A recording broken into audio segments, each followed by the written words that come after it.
Jeff Van Gundy from ESPN. As you saw, I'm sure the Knicks have parted ways with Jeff Hornacek, firing him after a fourth consecutive 50-loss season in Madison Square Garden. Obviously, he didn't have all four of them. He had the last two.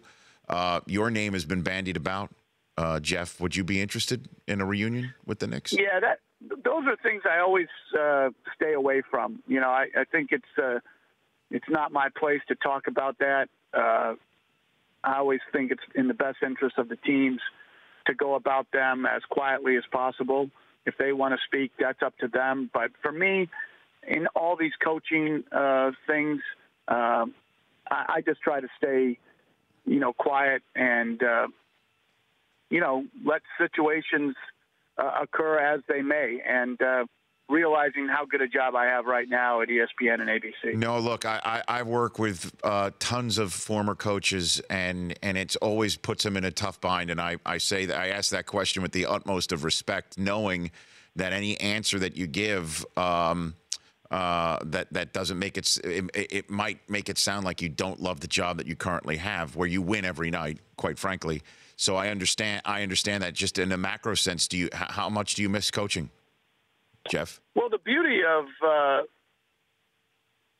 or the negative of coaching is you don't get to separate the good from the bad. There's a lot of great things about coaching.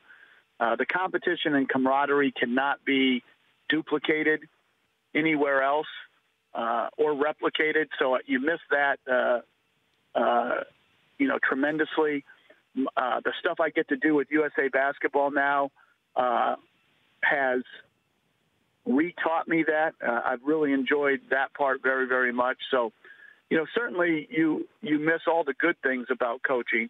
What you tend to do sometimes is when you're away from something, you forget, the negatives. And there's negatives to every job.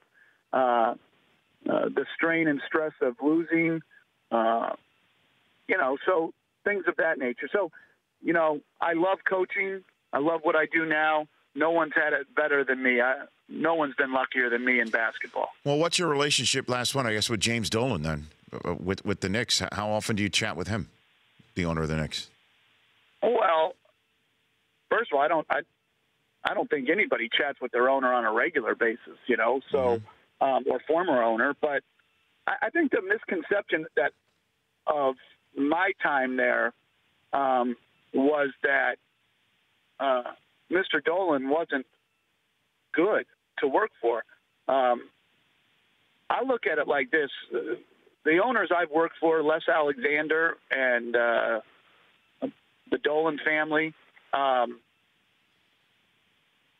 they all are, super successful in what they've done before, billionaires and, whatever. But all you want is an owner who is steadfast in the pursuit of winning and will give you the resources as an organization to do that.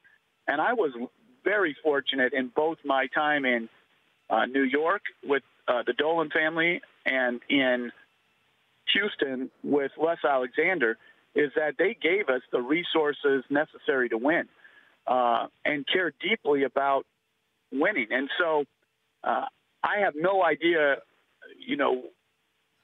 what everybody else's experiences have been with ownerships, but mine in both places, I had great experiences because both men, Jim Dolan and Les Alexander, were committed to winning. The Rich Eisen Show, weekdays at noon Eastern on Audience.